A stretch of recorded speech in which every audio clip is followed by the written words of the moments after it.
Welcome to our Power Lunch episode number. I have no idea. We should probably figure that out, actually. I don't know anymore. Maybe we'll go back and see how many episodes we've done. It's been over a year, though. It has definitely been over a year. If you've tuned in before, welcome back. Thank you for being here. If you're brand new to this, welcome. We like to make these as interactive as possible. So right now we are live on Facebook and we are live on YouTube. So if you're tuning in from either of those, thank you. Put in a comment, say that you're here, say hello. Have some input on what we're talking about. Otherwise, we'll just kind of banter back and forth a little bit. And if you don't know who we are, my name is Dakota. And I'm Jeff. Welcome. And we are the founders of Opinacon Investments. That's our multifamily acquisition company. And you'll notice we are back home. I was going to say we have our normal background, but I don't feel like we don't have a normal background We certainly these don't days. No. But we're not on our trip anymore. No, we are home. This is probably going to be a more common background that you see. I was sending out our newsletter today. If you're not subscribed to our newsletter, you should be. You should. You wouldn't already know this. If you are subscribed, you will be getting this later. But I was talking about how cool it was that we were able to go for such a long time this year. I think that was the longest that we've ever spent in Northern Ontario. Yeah, that's for the true. Summer. Yeah. We were there for, I think it was like 2.5 weeks we were gone. Something like that. That sounds right. Yeah, it was great. And we're going back. We are going back. My brother's getting married. So it's just nice. It's nice being able to have that flexibility. We were working while we were there, so we didn't just take 2.5 weeks off. But we had the flexibility. It was more of a light workload, but it was selective. Yeah. So we were able to reduce the workload and had the flexibility of being able to go, which was kind of cool. Mm-hmm. And we even kind of decided what day we were leaving, what day we would come back as we were there. So we had our car with us, so it made it a little bit easier. So yeah, it was just kind of cool to be able to be that flexible and spend that much time with my family, because I don't get to see them all that often. Obviously, they live quite far away. 17 and a half hours away if you're driving straight. Yep. Figured that out. Only 17 and a half hours. That's all. We did that drive, by the way. We did. It was okay. But yeah, now we're back home and kind of back to our regular scheduling. Mm-hmm. Back to the grind. And I feel like we've kind of talked about this topic in different ways. I don't know if there's a topic we haven't talked about yet, to be honest. If there is something that we haven't talked about that you would like us to talk about, let us know. Send us a message. We'll or comment down below. Yeah. Let us know. We've been doing this for a long time, so sometimes it's hard to come up with a new one every time. Yeah, new creative ideas and things to talk about. But I think we've talked about this one in different capacities before. But we have something that kind of recently came up, and that's how we pick a lot of our topics, is just what's going on in our business, what's going on in our lives. Like the last one we were talking about the Olympics, because obviously the Olympics were on. That was it was a shorter episode, but pretty cool. So go back and take a listen to that. But this time we wanted to talk about the power of partnerships. Yeah. Because we obviously are a continuous partnership. But we've actually recently been looking at creating some other partnerships. We just got into one with a really exciting deal that we'll talk a little bit about at the end. But I thought it would be a good topic because I think a lot of people are very scared of partnerships. And I don't know, it makes them nervous to get into them. How do you find a partner? What's the benefit of a partnership? Why wouldn't I just own this property on my own so I can own it 100%? So why partnerships? 1 second, I messed something up here. Are you playing with this? I messed it up. I was clicking around and I messed something up. It's okay. We got it live. We fixed it. We're good. Nobody noticed. We're good. We're back. Yeah, I kept talking. I was like, I don't know if this is happening like on screen or what. That was happening on screen. Yeah. Okay. Something got messed up. But it's okay. Yeah. Okay. Uncut, unedited. Welcome. Yes, this is how it is. Things can get. You never know what's gonna happen. Really, you really never know. Your question was, what is a partnership? I think. Well, there wasn't really a question. It was just the discussion for today. people say that we're quite lucky that we have kind of an automatic. I agree. I am lucky. Oh, that's cute. He wins points for everybody to see. I was practicing it. Oh, Jeff's trying the new way of so doing a bad, heart. though. It's hard. Although I think it actually makes a pretty nice heart. Yeah, but I can't do that. Compared I can't. Did I do it? Am I doing it? Why are my fingers so weird? This one's straight. It's because you can't straighten this. Hit. I just do this, and I still need this. I make an apple. Jeff sends hearts to everybody. Hearts to everybody. I don't know how to do it. It's fine. It's fine. I saw that a lot in the Olympics, so I was trying it, Yeah. and apparently I can't do it. It's okay. It's the new way of doing it. So I think you're past that point anyway. Ridiculous. People will just know. Yeah, people just know that this is hard. It makes it like an apple.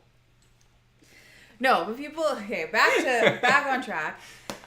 People say that we are quite lucky because we have sort of a built-in business partnership. I do think there's difficulties of having a life partner and a business partner be the same person. For sure, there are pros and cons, but when we have the same vision and our goals are in alignment, then for sure we're lucky in that sense, and it just makes business better, in my opinion. Yeah, and I think a lot of people wish their significant other was their partner in business. I don't know if that's always... And some people like that they're not. Exactly. Because then they can have that relationship outside of business, whereas we are almost business 100% of the time. And it's like, how do you differentiate?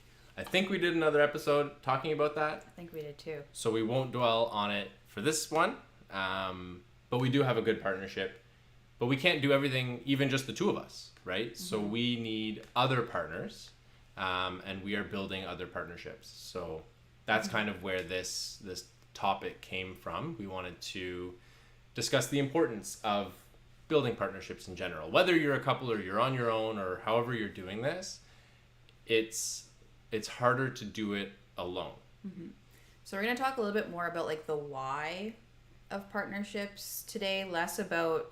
Because again, I think we did an episode on this, but less about like what's involved in a partnership and kind of how to figure out what you need in a partnership.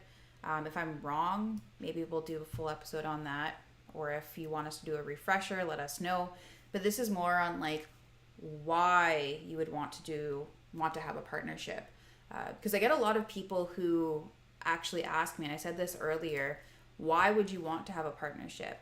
If you can do the deal on your own, which, I mean, sometimes that makes sense. I'm not saying you have to have a partner in every single deal that you do. Obviously, we always have a partner in the deals we do because we are built-in partners. But, you know, it's not that every deal needs a partner, but why would you partner if you could do the deal by yourself and give up potentially some of that ownership? And I think that's a little bit short-sighted when that's... To do it just alone? Well, not necessarily. And again, I'm not saying that every single deal needs a partner. Right. But I think laying the blanket of if I can do the deal on my own, I'm going to do it on my own, and I'm going to do all my deals on my own so I can own them all 100%. I think you're kind of missing a piece that could be really important and really help your business grow so much faster when you start talking about partnerships. To me, that's more of looking at it from the lens of I'm just doing an investment versus I'm building a business, right? If you're building a business is a group of people. It's multiple partnerships. You can't do everything on your own. You can't wear all the hats, right? We hired a bookkeeper because we can't do that. Now they don't have ownership in the company. We hired them. Quite literally can't do that. It's just too much. Oh my God. So there's certain people that can be that you can outsource, or you can actually build partnerships, right?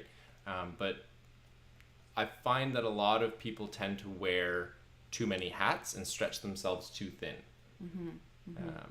And partnerships can allow you to leverage other people's skills, right? Other people's expertise.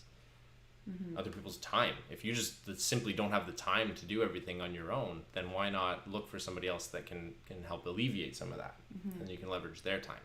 And you might look for different types of partnerships as you go through your time as a real estate investor, even in business.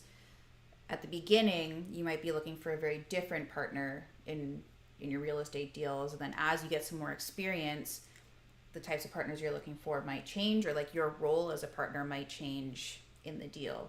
Because if it's your first deal, maybe you want to get on board with somebody who has a little bit more experience so that you can learn with them, whether you're doing that actively or passively. Believe it or not, some experienced active investors would be okay with working with a less experienced active investor if there's different skills that you can bring to the table that would alleviate some stress or some time off of them. 100%.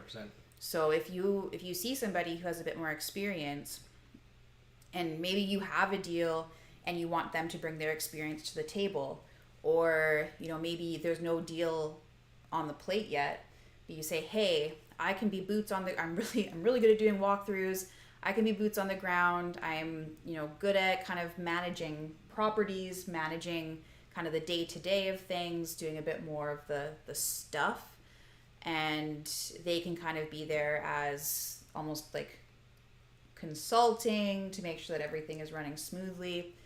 If you're a new investor, maybe that's what you're looking for, but you need to bring that to the table and let that experienced investor know what you have. Yeah, we did a whole power lunch on what do you bring to the table when you're looking for partnerships. So go back into our archive. Unfortunately, we don't have the number today yet, but we did that not too long ago. So you'll be able to see kind of us dive into it was mostly around if you're a newer investor looking for partners.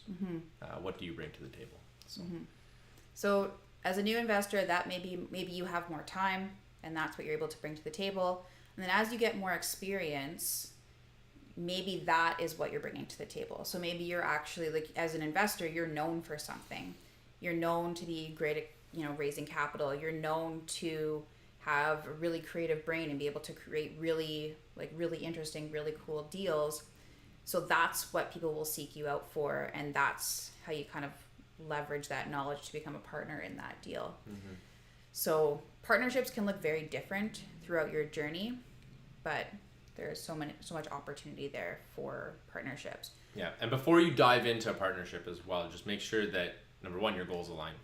You have similar visions, and that you set the stage at the very beginning for whose responsibilities are what and what the expectations are from both sides. You don't want to be halfway through the partnership and then start bumping heads, or even just like, now all the documents are signed, it's like, oh wait, but who's going to be doing this? No, I don't want to do that, right? That's where things can really fall apart. Yeah, and even I heard from a more experienced investor that what they've seen is it's also really important to say what happens if you don't come through with your side of that partnership. That's right. Thankfully, we've been pretty lucky with that so far. But it's not only important to say who's doing what, but also what happens if you don't hit what you said you were going to do. So is there a reduction in ownership if you aren't doing your job? Are you removed from the project? What does that process look like? So having those types of discussions before those situations happen is really important. It's like when you're getting married. A prenup? You sign a prenup.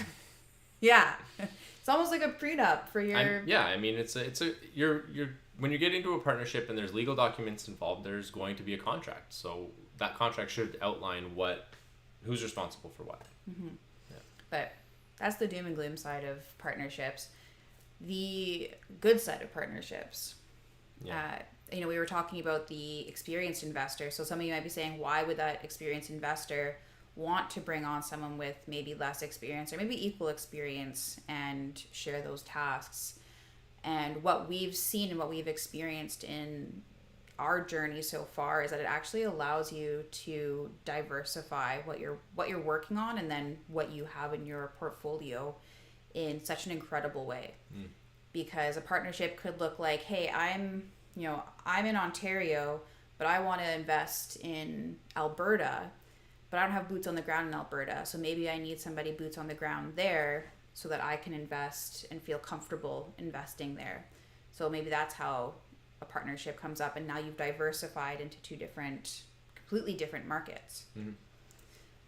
It could also reduce the time that you have to spend on the project. So now you don't have to put all your eggs in one basket. Maybe you can work on a couple of projects at once, but you have teams and you have partners for all those deals, so you can diversify your time as well.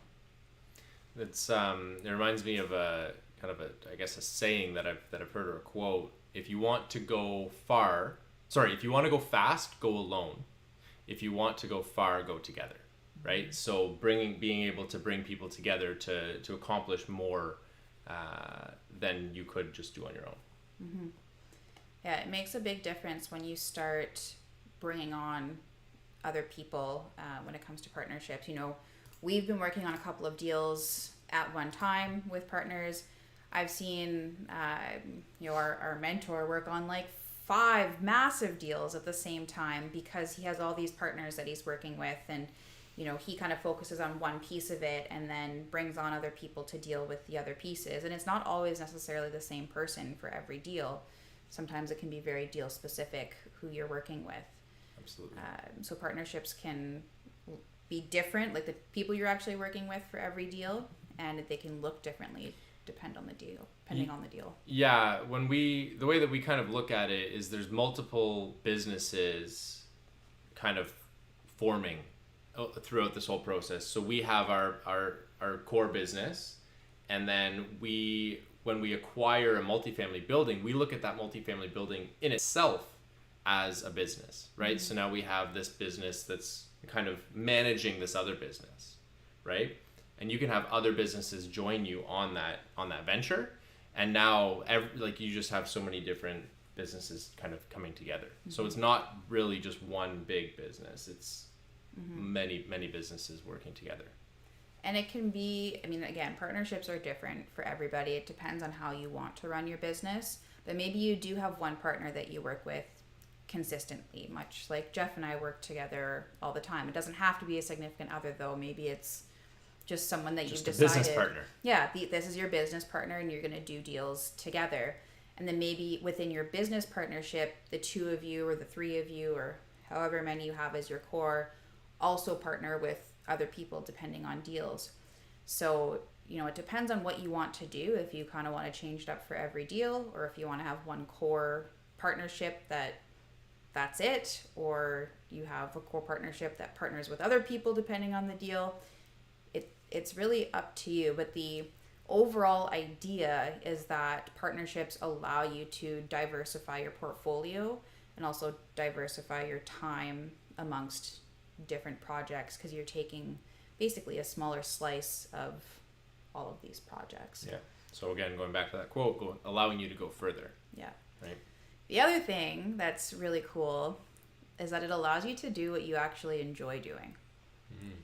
Because so you find your skill set and your niche, and you stick with it.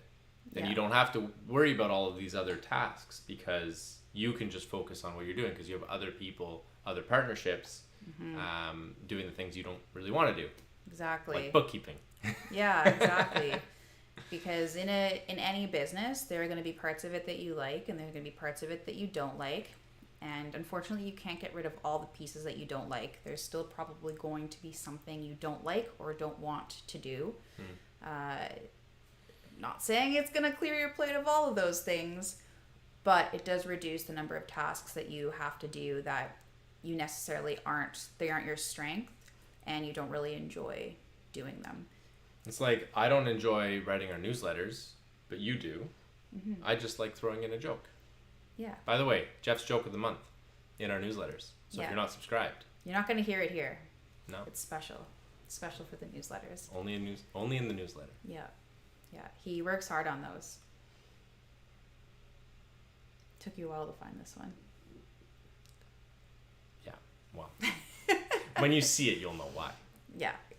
He takes the jokes very seriously, so you want to make sure that you see his jokes. Is that an oxymoron? You can't take Maybe. jokes seriously. They're jokes. But the joke of the month, yes, this is serious business. It's serious business. It's got to be funny. It's got to be the best dad Can't joke. outsource that. Jeff's really good at dad jokes, like those bad ones that you go, The cringy ones. yeah. Except they make me laugh. Just so, practicing. Yeah. Yeah. Anything else for partnerships? I guess the biggest thing, just kind of like going from, reducing the number of things you don't like to do, is actually knowing what you enjoy and what you don't. Mm-hmm. And that might take some time. So don't worry if, like, right now you're a newer investor and you are doing your first deal and you're like, everything's exciting. Because it probably is at the beginning. Do it a few times and then see what you think. Yeah, like at first, exciting. Everything does kind of feel exciting because it's new. Yeah, you're learning. Yeah, and I think that's okay. It's okay to do all the pieces of a deal, especially if it's your first one, because you kind of learn those pieces. But then you'll learn what pieces you don't really want to do again, and which pieces you're not as good at. And what you have time for and what you prioritize, right? Yeah, what your goals are. So as time goes, you'll figure out what you do enjoy and what you don't enjoy, and then finding somebody who you can partner with that can do the things that you don't enjoy. Because believe it or not, there is somebody in the world who enjoys doing what you don't enjoy doing. And that's crazy. always seems, yeah, it actually does seem crazy to me, because I'm like, who would like this? There's nobody in the world that likes this, like bookkeeping. There's nobody in the world that likes accounting and bookkeeping. And then you meet accountants and bookkeepers. Then our accountant is super excited about it all the time. I'm just, you're crazy. But that's what they enjoy doing. And they probably think that we're crazy for enjoying what we're doing. So Truth. You just got to find, there's even things that you do that I'm like, you do like a ton of research on stuff, and I'm like, that's wild. But you do that. But that's what he enjoys, and I know that, and he knows what I enjoy doing. And don't. And it works. Yeah. It works nicely. One other thing that we didn't really talk about. So we talked about maybe partnerships for other people, like utilizing or leveraging, I should say, other people's money, other people's time, other people's skill sets, other people's deals is a big one. Mm-hmm. Other people's deals. So this is more speaking to like the passive investors, or if you have a specific skill set, you can jump on to somebody else's deal, or they may want you to join forces with them if they already have the deal. That way you don't have to necessarily go out and source the deal. You can jump on somebody else's deal and bring your skill set to the table. Mm-hmm. So that's, again, knowing what you bring to the table. And that could be money. That could be maybe being able to source money. That could be... especially if you have a big network. Yeah. Mm-hmm. I mean, it could even be like we talked about, being boots on the ground, right? If you see somebody who's doing a deal that you know they don't live anywhere close to that property, maybe they're in a different province, different country, who knows, and you know that they could benefit from your expertise because maybe you live where that deal is, so you know you can bring that expertise to the table. Reach out to them and say, hey, I can bring this expertise. I can be the boots on the ground. I have time for that. Is that something that you would be interested in exploring? Yeah. So that would be a way of leveraging other people's deals. There's, like I said, there's tons of opportunity to get involved in partnerships, working with other people. You just have to have a good idea of what you bring to the table, what you can help them with, and just make sure that you have similar goals, similar visions for the property. Yeah. If you don't feel comfortable or don't really know how to get into that conversation, it all just starts with a conversation. Just reach out to that person, have a conversation, find out what they need, what they're looking for. People love when you say, how can I help you? Like, what can I do to help you? Unless you're in a clothing store, then they don't like that question. But otherwise, people like to know. Or in Best Buy. Yeah. Unless you're in some sort of a store in the retail space, yeah. Then you run away from those people. Sorry, I'm guilty of that. But otherwise... Even when you do need help. Nope, just looking, I don't know. Yeah, you're like totally lost. 100% lost on that story. You're like, I'm good. Don't sell me on anything. Yeah, it's it is what it is. That's okay. But otherwise, in these types of scenarios, their deals are there's a lot going on. So if you can say, hey, what do you need? How can I help you? What value can I bring to you? That goes a long way. And that's where a conversation can start. Yeah. It goes a lot further than, can I pick your brain? Since shivers down my spine. People like their brains. You shouldn't pick at them. Yeah. That's a whole other story, whole other topic. But yeah, I think that was pretty much everything that we had as far as partnerships. Like we said, the reason that this topic came up is because we're actually doing this right now. We were, I guess, kind of seeked out in a way. Maybe we're at that point now. To get involved in somebody's deal. It's actually a deal that I've seen progress right from its infancy, right from its founding, and I've liked the deal throughout. And we were asked to come on board, and I was like 100% yes. I like this deal. I've seen it the whole way through, and for sure we'll get involved. So we've been working on that, and it's quite exciting. It's a new area for us to be working in, but one out of province actually for us. It's out of province, but it's a province we've been interested in, and an area we've been interested in for a long time. Yeah, we don't want to give away details on this, but if you are interested in learning more about what we do have, obviously reach out to us. Send us an email. How you can get involved, or send us a message, DM us. Yeah. Well, I'll be happy to get on a call and chat about it, but it's a pretty cool one. I'm excited about it, and I was fangirling over it while I was watching it progress, and now I get to be a part of it. So nice. Yeah. So that's it for today. That's it for why get into partnerships. Or why not to. Or why not to. Yep. But I think this partnership that we're getting into right now is a great example of the diversifying piece. Building relationships, building your network, and ultimately creating partnerships. Yeah, it's an area that we probably wouldn't have ventured in on our own, and an area that we've been very much interested in for a long time. So it just presented that opportunity to us, and now we get to diversify into an area that we wouldn't have otherwise. Yeah, it's exciting. Our own. So that's why partnerships are good. Like I said, again, partnerships don't have to be for every single deal. You don't have to have a partner for everything that you do, but be open to the idea of partnerships because there are a lot of benefits to them. For sure. So that's that. If you do have a topic that you would like us to talk about, because again, we base it off of what's going on in our business and our lives. Yeah, whatever's relevant. Yeah. But obviously we've also talked about a lot of stuff already. So if there's a topic that you would like to hear about, let us know. And if you want to know what we have going on and see how maybe you could get involved, send us a message. We also have a masterclass coming up. We'll talk about that that's so many things. We'll talk about that on the next one. Yeah. But you'll have to tune we don't into have the link next for one. it. Yeah, we'll get you tickets for it. Yep. And till next time. So Tuesdays, 12:30 Eastern, we'll be back here. Yep. All right. Bye, guys.